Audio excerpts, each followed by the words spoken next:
I'm Damien Gaynor. And I'm Luke Gaynor, part of Gaynor Farming. Grandparents moved here in early 1900s. Our father and mother started farming across the road.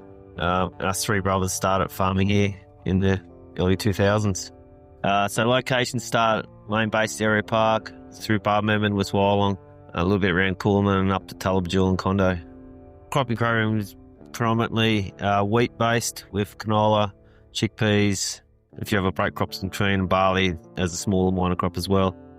So our program, we've always run up to 3 headers, probably 10 years ago. In the last 5 years, we run up to 7 headers to get the crop off quick and efficient before the rain hits. About 5 years ago, we had 2 days of harvest, and we ran 24/7 to get much wheat off as we could in that time frame. And then that big rain event downgrade all the crop. So after that stage, we decided we had to go more headers and bigger machines. We had 30-ton chaser bins on big tractors, knocking hours up on them. It wasn't efficient. 600 horsepower Steigers dragging out 39-ton. Our paddocks, we run up to 4 chaser bins. It was always our dream to go a big chase bin, the Balzer 78-tonner, just to be more efficient, work labour, staff, more productive.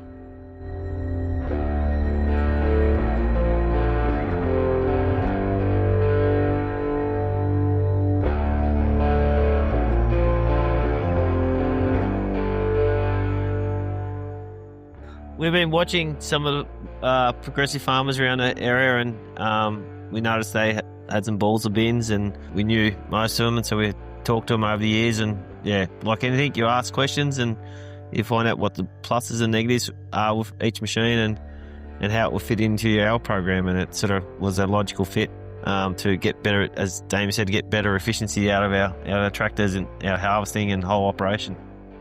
There's not too many chase bins on the market, 78-ton, that can handle AB triple, loaded out the gate. There's a lot of 60-ton chaser bins, but they're here or there. We've got a cart grown up to 120, 150 Ks, so we need to fill AB triples up and get them out the gate.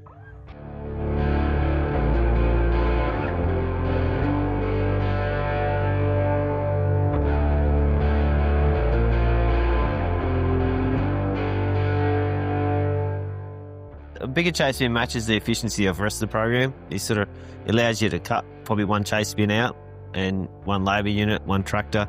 The depreciation hours on the tractor are less, so you pick up sort of better efficiencies across the board. It's a balance. There's having right balance with headers to chase bins, mother bins to trucks. So every crop's a bit different and every farm's a bit different. So you got to hopefully to get the balance right. And it's easy to pull a chase bin up. You can, if you got crops going lighter than what they're expected, you can always pull a chase bin up. Every block's a bit different. You might have a block there where the headers are working and it's a long drag back to the mother bin, where this Balzer, you can put 78-ton in it and finish that block and move on to the next block. It gives you options that way to keep the headers moving without waiting on the chase bins to get back in time, pulling headers up. And you sort of extra capacity up your sleeve, so when you are getting into the paddock, you can move a mother bin quicker. You don't have to wait so you can hold a lot more on the chaser bin, so you can move the mud bin into the next paddock.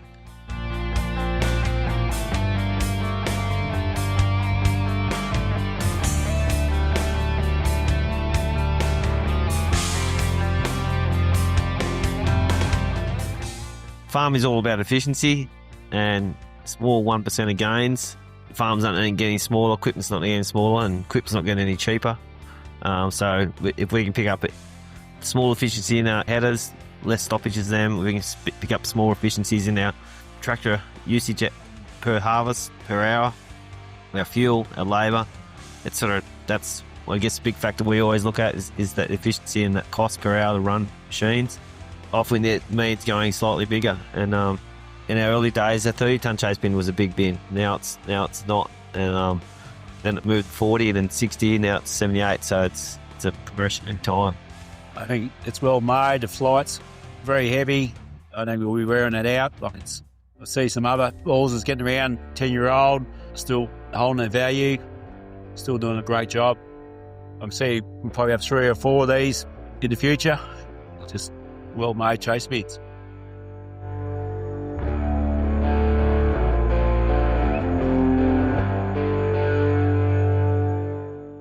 The Balzer chase bins are very user-friendly with a joystick and ease of operation.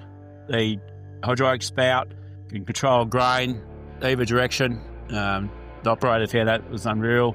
The scales, cameras, the layout of it, very simple to use. The little extra features were the scales, so the header driver can see it when he's unloading into the chase bin. He can see it on the go. Takes a lot of pressure off chase bin drivers having to look at scales, what the weights are. Take less noise off the UHF radio when people are talking to each other, so it frees up the airlines. We did more calibrations on the header. We enjoy calibrating the header every day. Before in the past, it's always a nightmare calibrating headers with yield. Just worried on what weight you got in that truck, going back to solos, getting that 5 hours later, getting that result back is always painful, where this year we found we're doing calibrations each day on different crops, make sure our yield monitors were accurate. The scales were very accurate.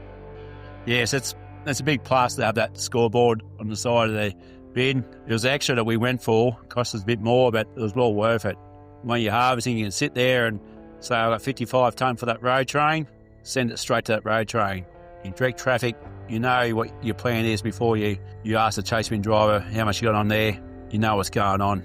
You read the traffic, you can plan more. Scoreboard should be on every chaser bin.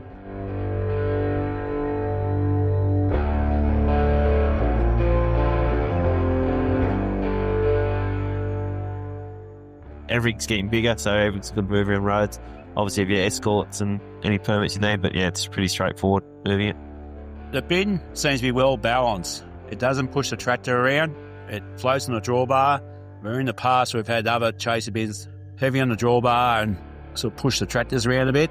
And the big front wheel assist tractors seem to have a lot of weight in the drawbar. Even when they're balanced correctly, you get a lot of bounce through the tyres and when you load it from the extra weight on the drawbar. Whereas these, using the bigger articulate tractors, you get better trafficability across the paddocks. You're not bouncing as much. It seems a lot smoother.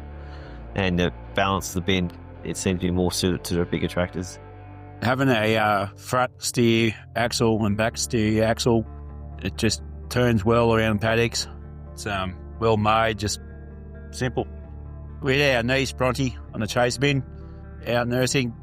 She's driven chase bins in the past, good operator. She was a little bit nervous at first, but after a couple of hours, she said, no, it's just like driving a 35-tonne chaser bin. And we also had Isabel, her sister, jump on it, and had no dramas with it.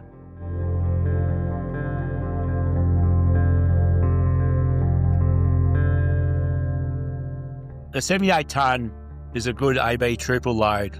Once you've got 78 tonne, you can just fill AB triple, you know it's there, and it's gone. 78 tonnes gives you more options. You don't have to fill a 78 tonne right up. Like even wet years, you can still run 30 tonne if you have to. You don't have to fill it. So it gives you that, I guess, that option over a range of years and conditions, what you can use in the capacity for. You can run a 55 tonne, a road train load. If the road train sit in the corner, you can send, say, 55 tonne straight back to the road train. If you've got AB triple sit in the corner, you take the 78 tonne.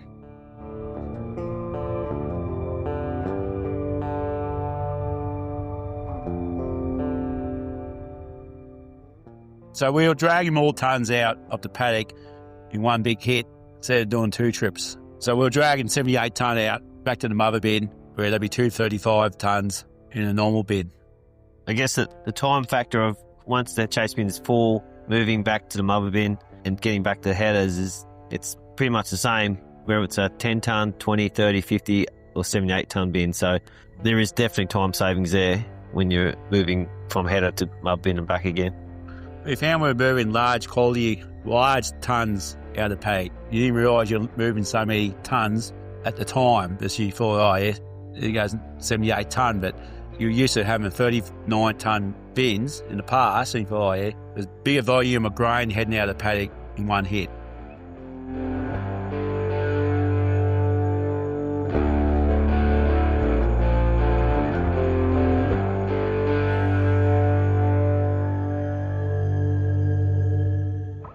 It's a function of paddock layout, how big the runs are, how big the crops are, how sensible the header drivers are. Some days you wouldn't move the mother bin. You'd leave the mother bin stationary for 2 or 3 days, and Balzer was just tracking back to that mother bin all the time. So truck drivers knew where the mother bin was. They had a program set, and just takes it easy, our communications with truck drivers. I knew where they're going, straight to the mother bin, and let the Balzer cart back to the mother bin. The efficiency comes down to farm layout and paddock size as well, and run length. Up to 3 is probably ideal if the headers are working efficiently together and you've got good run lengths. But also then comes down to the position of your mother bin. The traversing times is probably more important, how you got your paddock layout set up and to get the maximum efficiency out of your chaser bins. If you say you got 3 headers, that first header empties out. The time the chaser bin gets the other 2 headers, gets the mother bin and gets back again, that first header is often full. And I think if we didn't have the Balzer, we'd have 3 chaser bins to do the same job. Yeah.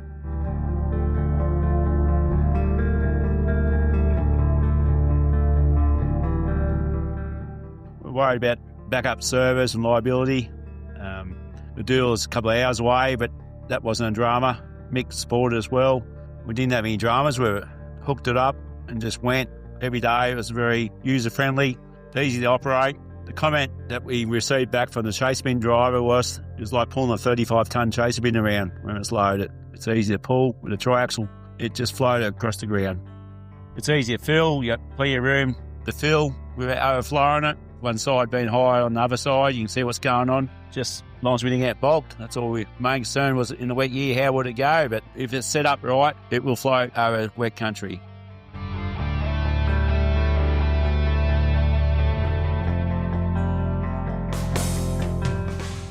We've been talking to Mick 3 or 4 years now, from Agcrip down to Henty. First saw this Balzer at Henty probably 3 years ago. He liked the idea of it. I liked the joystick. Mick had all the time and day to run through with it. He gave me a lot of time. His backup support has been good. He answers his phone when you ring him. It's good. Like you might have a simple question, which is make sure you understand everything. So no matter what time of day, you can contact him. He likes phone calls between 3 and 4 a.m. It's good to have his bin service in March, April, ready to go for the season.